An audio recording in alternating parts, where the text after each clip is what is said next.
नमस्कार, news India देख रहे हैं आप। मैं हूं आपके साथ पूजा मोहन पांडे। देवभूमि की तमाम खबरों का रुख करेंगे और शुरुआत बड़ी और अहम जानकारी के साथ। सीएम पुष्कर सिंह धामी का रुड़की दौरा है। आज शाम को 4 बजे सीएम धामी पहुंचेंगे।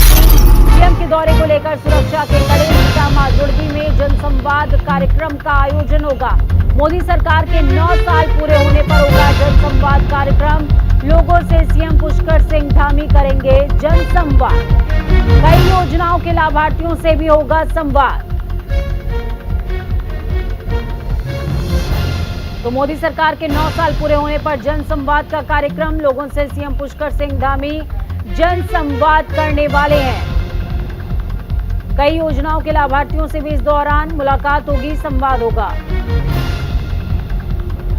तो आज शाम को 4 बजे सीएम पुष्कर सिंह धामी रुड़की के दौरे पर होंगे और इस दौरान तमाम लोगों से बातचीत करते नजर आएंगे।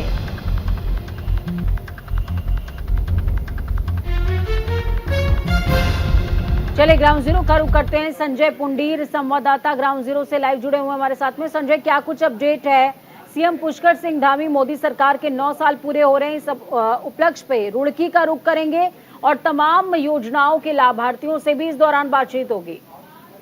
देखिए पूजा, केंद्र सरकार के 9 साल पूरे होने पर लगातार ही पूरे देश में भारतीय जनता पार्टी का महाजनसंपर्क अभियान चलाया जा रहा है। अगर उत्तराखंड की बात की जाए तो उत्तराखंड के सभी जनपदों में इन दिनों लगातार ही जो महाजनसंपर्क अभियान है वो चलाया जा रहा है। इसी के तहत आज मुख्यमंत्री पुष्कर सिंह धामी रुड़की दौरे पर है। यहाँ पर कहीं ना कहीं जो लाभार्थी हैं उनसे संवाद करेंगे। यानी कहा जा सकता है कि जैसे जैसे चुनाव नजदीक आता है वैसे वैसे सभी जो राजनीतिक पार्टी होती है पूरी तरह सक्रिय हो जाती है। हालांकि अगर भारतीय जनता पार्टी की बात की जाए तो भारतीय जनता पार्टी भी लोकसभा चुनाव को लेकर पूरी तरह सक्रिय नजर आ रही है। और आज जिस तरह से मुख्यमंत्री पुष्कर सिंह धामी रुड़की पहुंचेंगे, सबसे पहले वहां पर उनका जो कार्यकर्ता है, नेता है, विधायक, उनका जोरदार स्वागत करेंगे। उसके बाद मुख्यमंत्री पुष्कर सिंह धामी जो लाभार्थी हैं, जिस तरह से 9 साल के भीतर लोगों को सरकार से लाभ मिला है, उन लोगों से भी आज यहाँ संवाद किया जाएगा। पूजा, बिल्कुल, तमाम योजनाओं के लाभार्थियों से सीधा संवाद होगा। संजय, आप हमारे साथ बने रहें, अन्य खबरों पर आपकी जरूरत होगी। इस बीच तमाम दर्शकों को बड़ी खबर, अहम जानकारी राजधानी देहरादून से दे रहे हैं। तीर्थ यात्रियों से फिर सीएम धामी ने की है अपील। मौसम विभाग का चूंकि अलर्ट जारी हो चुका है, घर से ना निकले, दर्शन के लिए संयम जरूर बरतें, ये कहा है सीएम पुष्कर सिंह धामी ने। खराब मौसम अव्यवस्था की वजह बना हुआ है, अपना ध्यान रखते हुए यात्रा पर निकलें, ये कहा है पुष्कर सिंह धामी ने।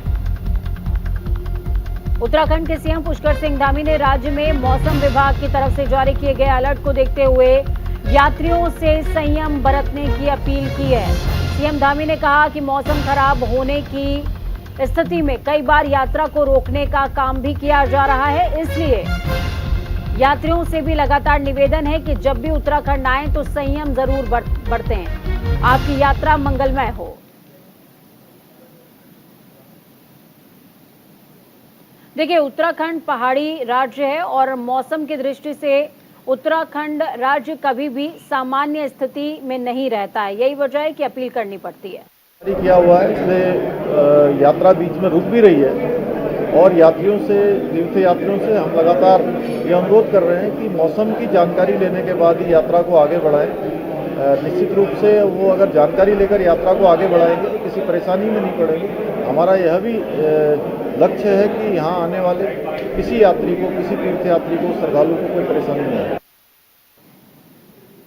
तो ऐसे में न्यूज इंडिया भी आपसे अपील करता है कि आपने अगर केदारनाथ, बद्रीनाथ या फिर पंच केदारों का प्लान बना रखा है तो थोड़ा सा संयम आपको बरतना पड़ेगा। खबरों में आगे बढ़ते हैं। देश में भारी बारिश की वजह से सबसे ज्यादा मुसीबत अगर कहीं टूटती है तो वो होता है पहाड़ी प्रदेश। जी हाँ, पहाड़ों पर टूटती है। पहाड़ी इलाकों में भारी बारिश के बाद उफनाते नाले, टूट कर गिरते पहाड़ जिंदगी पर भारी पड़ रहे हैं। पहाड़ों में कई दिन से जारी मूसलाधार बारिश से जनजीवन पूरी तरीके से अस्त व्यस्त हो गया है और ये मुसीबत कम होती नहीं दिख रही है। उत्तराखंड के विकासनगर में लगातार बारिश अब आफत बनती जा रही है। पिछले 1 हफ्ते से लगातार तेज बारिश जारी है, जिससे कि पहाड़ कमजोर पड़ने लगे हैं।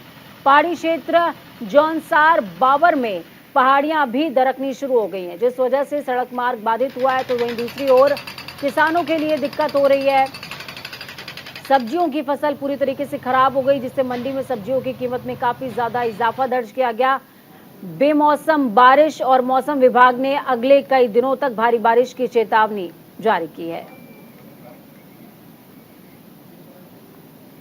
इस बीच आपको बड़ी खबर, अहम जानकारी अमरनाथ यात्रा से जुड़ी हुई दे रहे हैं। 1 जुलाई से शुरू हो रही है अमरनाथ यात्रा। बड़ी खबर, अहम जानकारी इस वक्त आपको दे रहे हैं। अमरनाथ यात्रा से पहले पुलिस ने मॉक ड्रिल की है। सुरक्षा के तमाम इंतजामातों की जांच की गई है। 1 जुलाई से शुरू हो रही है अमरनाथ यात्रा। यात्रा से पहले पुलिस ने मॉक ड्रिल किया है। तस्वीरें भी आपको दिखा रहे हैं। 1 जुलाई से अमरनाथ यात्रा का आगाज हो रहा है। अमरनाथ यात्रा से पहले जम्मू कश्मीर प्रशासन और पुलिस ने संयुक्त रूप से मॉक ड्रिल की। सुरक्षा के तहत यात्रा का काफिला रवाना किया गया।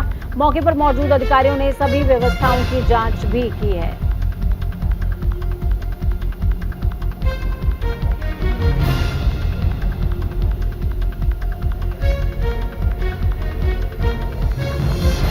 तो बेहद बड़ी और अहम जानकारी आपको दे रहे हैं। 1 जुलाई जिसके लिए अब बेहद कम दिन बचे हुए हैं, ऐसे में 1 जुलाई से पहले प्रशासन की तरफ से संयुक्त रूप से मॉक ड्रिल किया गया है।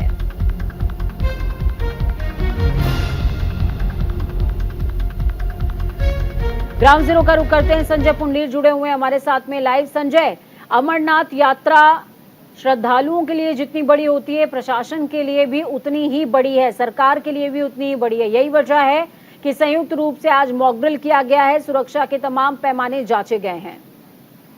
देखिए, अमरनाथ यात्रा को लेकर लगातार ही जो सरकार के अधिकारी हैं वो पूरी तरह मुस्तैद नजर आ रहे हैं। हालांकि अमरनाथ यात्रा जिस तरह से लोगों को बेसब्री से इंतजार रहता है कि एक साल आएगा और उस साल हम अमरनाथ यात्रा करेंगे, तो लगातार ही हम देख रहे हैं कि जो पुलिस महकमा है वो भी पूरी तरह अलर्ट दिखाई दे रहा है। हालांकि यात्रा से पहले मॉक ड्रिल वहां पर की जा रही, यानी जो पूर्वाभ्यास होता है। जो सुरक्षा की अगर बात की जाए तो सुरक्षा को लेकर भी यहाँ सभी एहतियात बरते जा रहे हैं।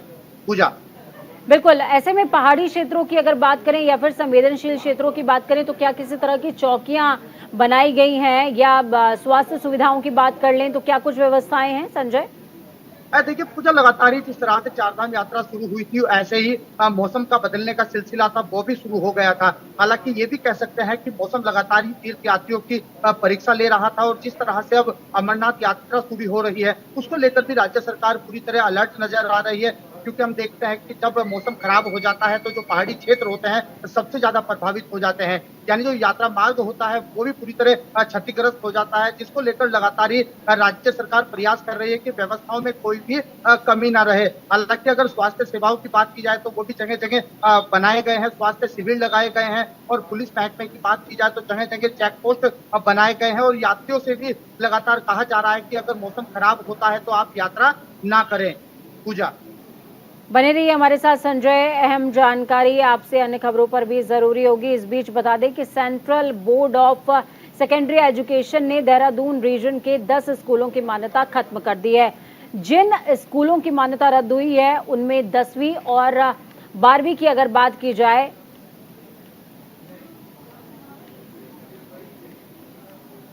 मान्यता वाले स्कूल भी शामिल हैं।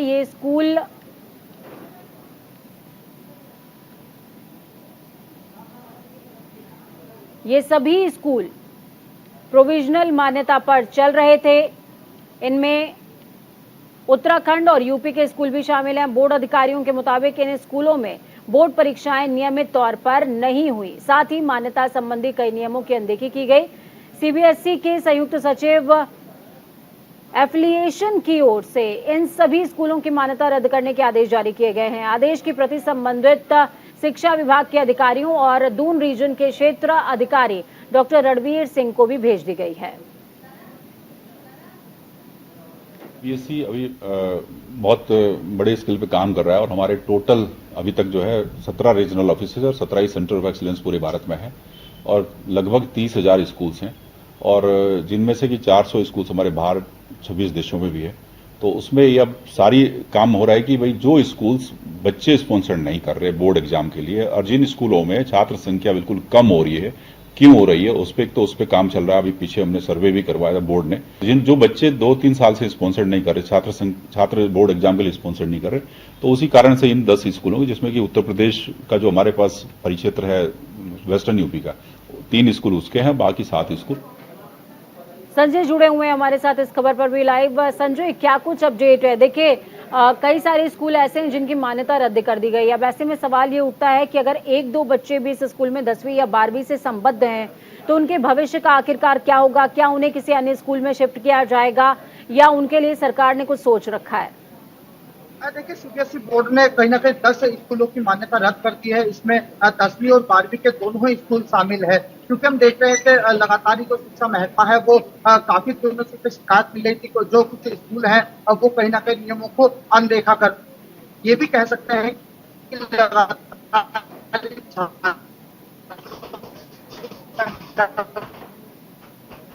संजय, तकनीकी व्यवधान के चलते आपकी आवाज हम तक स्पष्ट नहीं आ पा रही है। बहुत शुक्रिया हमारे साथ जुड़ने के लिए, हम जानकारी साझा करने के लिए। तो संजय जुड़े हमारे साथ में, जिन्होंने साफ तौर पर बताया कि किस तरीके से सरकार हर संभव प्रयास कर रही है कि किसी भी छात्र या छात्रा को परेशानियों का सामना न करना पड़े। अगर एफिलिएशन रद्द किया जाता है तो उनको सुविधा भी दी जाएगी। इस बीच काशीपुर से बड़ी खबर, अहम जानकारी आपको दे रहे हैं। पुलिस ने नकली शराब की फैक्ट्री का भंडाफोड़ किया है। भारी तादाद में अवैध देशी शराब बरामद की गई है।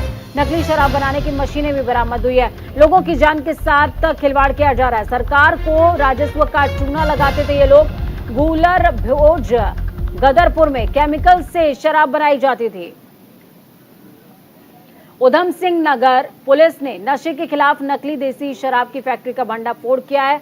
आपको बता दें कि गूलर भोज गदरपुर में केमिकल से नकली शराब बनाई जाती थी। इसी दौरान पुलिस ने भारी तादाद में देशी शराब बरामद की है। तो वहीं पुलिस ने 2 महिलाएं और 3 लोगों को गिरफ्तार किया है, जबकि फरार कई लोगों को बताया जा रहा है। मामले का खुलासा करते हुए एसएसपी ने बताया कि देशी शराब बनाने की फैक्ट्री में शराब तैयार करके बेचने के लिए कुमाऊं से पहाड़ी क्षेत्रों में लेकर जाते थे, जहां पर यह शराब आसानी से बिक जाया करती थी। तो वहीं उत्तराखंड सरकार को राजस्व का काफी नुकसान इस वजह से पहुंच रहा था। एसएसपी मंजुनाथ टीसी ने खुलासा करते हुए टीम की सराहना की है। तो वहीं 250 रुपए के इनाम की घोषणा भी की गई है। माफ कीजिएगा, 2500 रुपए के इनाम की घोषणा इस दौरान हुई है।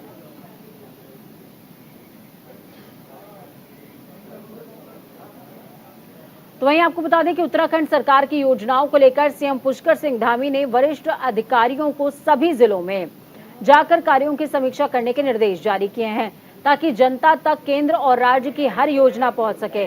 जिसे लेकर हरिद्वार में सचिव लोक निर्माण, औद्योगिक विकास, खनन और आयुष डॉक्टर पंकज पांडे की अध्यक्षता में विकास भवन सभागार में विभागीय कार्यों की समीक्षा हुई, जहां पीडब्ल्यूडी की ओर से बनाई जाने वाली सड़कों के बारे में जानकारी ली गई। साथ ही कांवड़ मेले की सुरक्षा और व्यवस्थाओं को लेकर के भी अधिकारियों के साथ चर्चा हुई है।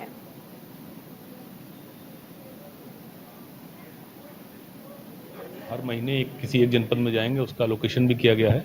तो सचिव स्तर से ऊपर के सारे अधिकारियों को जनपद अलॉटेड है। मुझे इस महीने में हरिद्वार जनपद दिया गया था, तो पहले मैंने विभागीय समीक्षा की थी पीडब्ल्यूडी की, डिटेल में सारी सड़कें जो भी चल रही हैं, जो इंपॉर्टेंट सड़कें हैं, उनका क्या स्टेटस है, क्या क्या काम हो रहा है।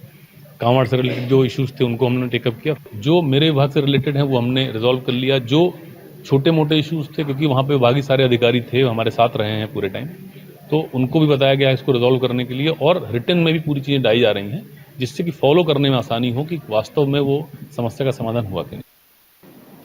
देहरादून में 4 दिवसीय स्वास्थ्य मंत्रियों का चिंतन शिविर का आयोजन होने जा रहा है, जहां देश के सभी स्वास्थ्य मंत्री इस चिंतन शिविर में हिस्सा लेने वाले हैं। आपको बता दें कि स्वास्थ्य मंत्री डॉक्टर धन सिंह रावत ने बताया कि उत्तराखंड के इतिहास में पहली बार देश के स्वास्थ्य मंत्रियों का चिंतन शिविर होगा। 13 जुलाई से 16 जुलाई तक ये चिंतन शिविर चलने वाला है। साथ ही ये भी कहा कि उत्तराखंड देश का पहला राज्य है जिसने आयुष योजना हर व्यक्ति के लिए लागू की है, और अब तक 7.5 लाख लोगों का आयुष योजना से मुफ्त में इलाज भी हुआ है।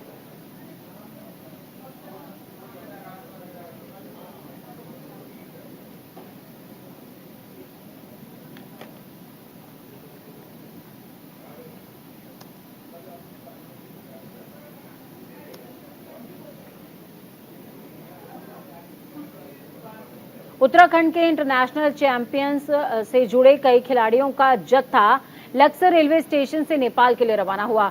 कोच के रूप में नेतृत्व कर रहे उत्तराखंड के जनरल सेक्रेटरी और प्रेसिडेंट की ओर से इंटरनेशनल चैंपियनशिप में हिस्सा ले रहे खिलाड़ियों को रवाना किया गया। आपको बता दें कि नेपाल में आयोजित होने जा रही इस प्रतियोगिता के लिए चयनित इन्हीं खिलाड़ियों का चयन मध्य प्रदेश की नेशनल चैंपियनशिप में हो चुका है। नेपाल के पोखरा में इंटरनेशनल चैंपियनशिप 2023 का आयोजन किया गया, जिसमें volleyball under 21, volleyball under 19, athletics सहित लॉन्ग जंप और बैडमिंटन के खिलाड़ियों को शामिल किया गया है। ये बोल तो थोड़ी सी भाई देश की।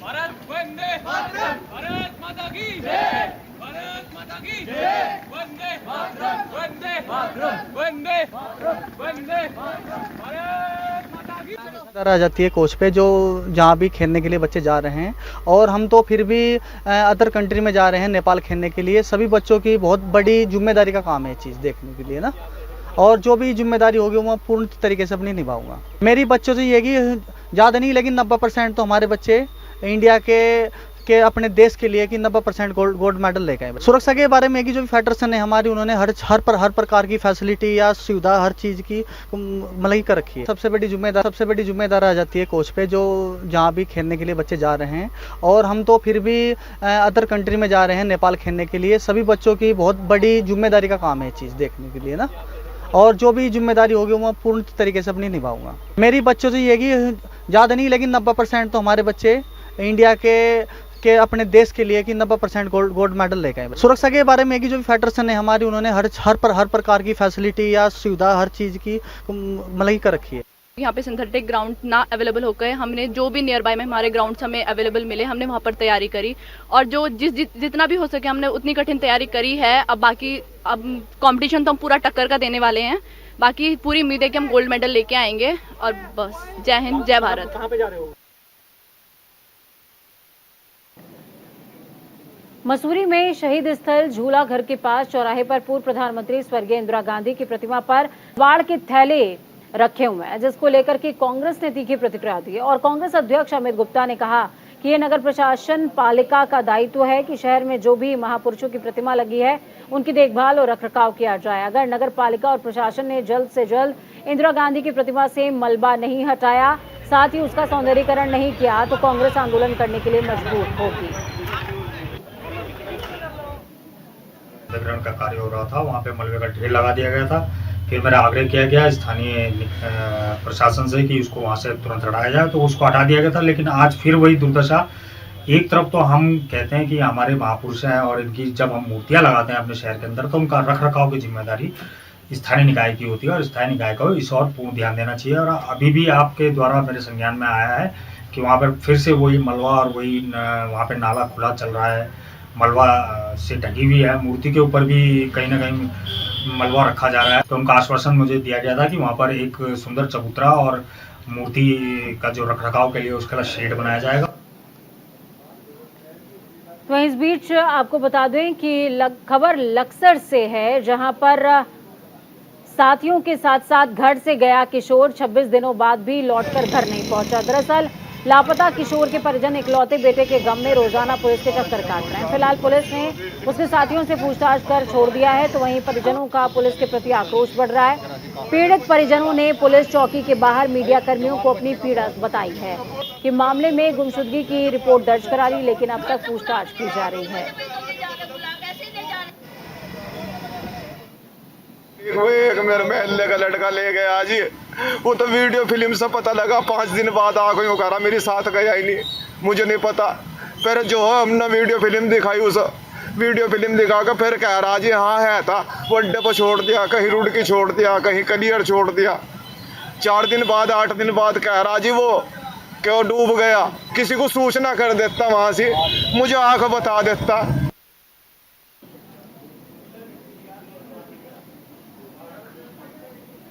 तो चलिए सीएम पुष्कर सिंह धामी क्या कुछ कह रहे हैं वो भी सुनिए। एक देश में सबके लिए एक समान कानून होना चाहिए, इसकी मांग लंबे समय से उठती रही है। हमने उत्तराखंड में इसकी शुरुआत की है। देवभूमि इसके लिए अगुवाई कर रही है, और आने वाले समय में हमारी तो अपेक्षा है कि देश भर में ये कानून लागू होना चाहिए। लोकायुक्त के गठन को नियुक्ति को लेकर कल कोर्ट ने टिप्पणी की, किस तरीके से आप देखते हैं? वो माननीय न्यायालय का जो भी आएगा उसके अनुसार, क्योंकि विधानसभा में भी जो है प्रकरण काफी लंबे समय से प्रवर समिति को गया हुआ है, और सारे पहलुओं पर देखने के बाद उस पर कार्रवाई होगी। सब यात्रा में प्रभावित हो रही है। 4 धाम यात्रा में चूंकि बीच बीच में अत्यधिक बारिश होने के कारण से, बर्फबारी होने के कारण से रुकावटें पैदा हो रही है, और मेरा सभी तीर्थयात्रियों से, श्रद्धालुओं से, सभी से अनुरोध भी है कि मौसम की जानकारी करने के बाद अपनी यात्रा को प्रारंभ करें, जिससे उनको किसी परेशानी का सामना न करना पड़े। तो लोकायुक्त क्या माने? वो चूंकि एक नया एक्ट बनना था और नए एक्ट के बाद जो है उस पर विधानसभा की परवर समिति उस पर काम कर रही है।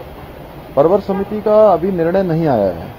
परवर समिति का निर्णय आएगा तो उसके बाद ही जो है उस पर सरकार कार्रवाई करेगी। हम तो शुरू से जीरो टॉलरेंस की बात करते हैं, भ्रष्टाचार मुक्त उत्तराखंड की बात करते हैं और हमारी ही पहल थी कि जो है एक भ्रष्टाचार के विरुद्ध जो है एक बड़ी लड़ाई होनी चाहिए, भ्रष्टाचार मुक्त भारत होना चाहिए। उसके लिए माननीय प्रधानमंत्री जी के नेतृत्व में आज पूरे देश के अंदर एक नई कार्य संस्कृति भ्रष्टाचार मुक्त भारत की दिशा की ओर आगे बढ़ रही है। उसको उत्तराखंड में भी हम लोग आगे बढ़ा रहे हैं। 1064 सभी कार्यालयों में ऐसे बोर्ड हमने लगा दिए हैं। कहीं पर भी कोई भ्रष्टाचार की शिकायत आती है, भ्रष्टाचार में कोई भी संलिप्त पाया जाता है तो उस पर कार्रवाई हो रही है। सर, जिनके खिलाफ विजिलेंस जांच चल रही है उनकी डीपीसीयां रोकी गई है, किस तरीके से आप इस निर्णय को आप देखते हैं? देखिए, चूंकि वो कमेटी का अपना फैसला है, लेकिन अगर कहीं पर भी किसी के भी खिलाफ कोई जांच है तो उस पर कार्रवाई होगी, चाहे कोई भी हो। सर, बद्रीनाथ करने के लिए मनाही हो गई है, उस पर आपका क्या कहना है? ऐसा कोई निर्णय कहां से आया है? सर, कल पुलिस बैठक में सहमति हुई दोनों पक्षों को और मैं इसके निर्णय की जानकारी पता करता हूं। और बद्रीनाथ हमारा पवित्र धाम है, हिंदुओं का और पूरे देश भर के दुनिया भर के लोगों का आस्था श्रद्धा का प्रतीक स्थल है। वहां पर भगवान की पूजा होनी चाहिए, भगवान की पूजा हो रही है।